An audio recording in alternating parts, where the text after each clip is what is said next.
Sonic Dream Team is officially out, and today I'm going to be giving you my spoiler-free thoughts on the game. Let's get into it. This game is so much fun to play, man. Like, the control is just dang near immaculate. Like, it is just amazing. The gameplay in this game feels right between Frontiers and Unleashed, because it still has that boost styled gameplay, like you know, the boost destroys enemies. Like, it has that fundamental style of gameplay. It is still a boost game very much, but it has that Frontiers kind of attributes where turning is now super duper easy. You know, there's no need for a drift or any stuff like that. It's not quite like that, and it's a little bit more open, actually. It's nowhere near an open world or something like that, but it's definitely not quite as linear as Unleashed. And that's gotta be my favorite part. Every stage in this game just feels like a playground. It doesn't feel like an open world or just a straight track. It feels like a linear stage. Like, of course, there's a point A and a point B, very clear, but there's just kind of different ways to do that, but it's in a kind of unconventional way. Because in most Sonic games, you know, you'd have another path or something, or, you know, just a direct deviation from the main path. But in this game, you can have pathways that intersect a bunch, where you can create these kind of, it has like an almost web-like structure to its level design. Now, I don't mean that to make it sound confusing, because it's definitely clear what you're meant to do, but there's so many ways that you can kind of get around the level, and that's just pretty cool. And of course, I've just talked about Sonic, but this game got a whole cast of characters, and they are all really fun. Knuckles and Rouge really just clicked with me immediately. The gliding just made sense. It just worked really, really well. The flying characters, they actually took me a minute to get used to. I had some trouble with the flying. I was not really, it didn't really vibe with me for a second, but once I got used to it, yeah, I like the flight characters a lot too. And what's really impressive to me is that I don't think there's one character type that's necessarily better than the other. They're basically all equal, which is something I was not expecting.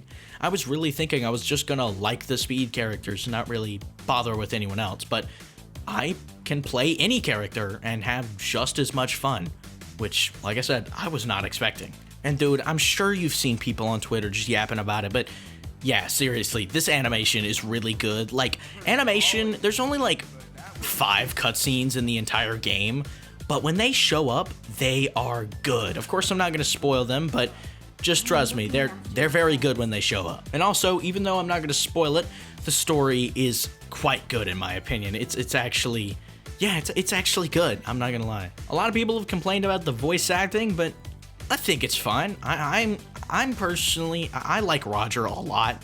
I've never thought Roger was a bad Sonic voice, so I think he's good here. So another thing is the music. You know, that's definitely a core part of Sonic games. It's usually great. It's not bad. Definitely not bad at all. It's very, very good, but it's not really that great.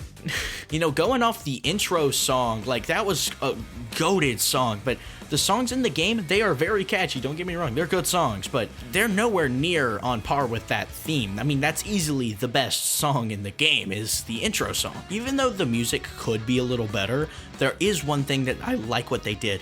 So in some levels, you have to collect these little crystal shards, and that's just the main objective of that stage. But in those levels, since they're just, you know, you're just exploring, these are the chill levels. You're not trying to run through the stage as fast as you can. There's no, there's no time limit. You just take your time here. But with these stages, they added lo-fi remixes of the songs for the stage in these levels. That's so cool to me. That's definitely some attention to detail that I really like. Because I tell you, having an upbeat hype song when you're just running around slowly looking for collectibles, just, yeah, it would not be that crazy. Also, the bosses are good. They are really good. Of course, I'm only going to show footage for the first one, but trust me, they get a lot better. They are really good. And speaking of bosses, this brings me to another topic, and that is difficulty. I'm actually shocked by how difficulty was handled here, because I had one big concern going into this game. I was really thinking that it was just gonna stay super easy the whole game, because you could see from the reveal trailer and this one, you know, the first level, it's pretty simple, you know, it's not that complicated. I was like, I just hope all the stages aren't, like, I hope they actually get more difficult, and I assure you, they do. Of course, now nothing's Eggman Land levels or anything, but this would definitely be hard to do on touch controls, I'm gonna be honest, and I died a couple times on controller. So yeah, it's definitely, I would not say the game was challenging really, but it still definitely had some meat on its bones, and I'm glad that it wasn't just too easy. It felt like about a normal was what it was. It was never particularly hard, but it was never really too easy in my opinion. So yeah, for a mobile game, I was not expecting the difficulty to actually ramp up, but yeah, it definitely did.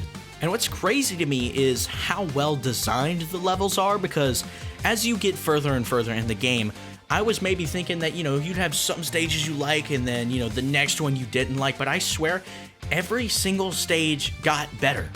Like, the first one was a good stage, then the next one, that's even better, and then the next stage, even better. They just kept getting better. It never felt like there was a moment where it kind of tripped a little. No, it just felt like it kept getting better, which was just, that's just crazy to me. Like, the consistency here is shocking. And I'm gonna be honest, I think the consistency part is where Apple comes in, because that's not really Sega's thing, is consistency. So yes, this game is just amazing. Easily the best Apple Arcade game, and definitely my favorite mobile game. So yes, I just cannot recommend this game enough, and I hope that all you guys can play it, because it is just such a fun game. So yeah, please leave your thoughts on this game if you've played it, or if you're waiting to play it, just what are your thoughts on the game and everything surrounding it? I would love to hear it.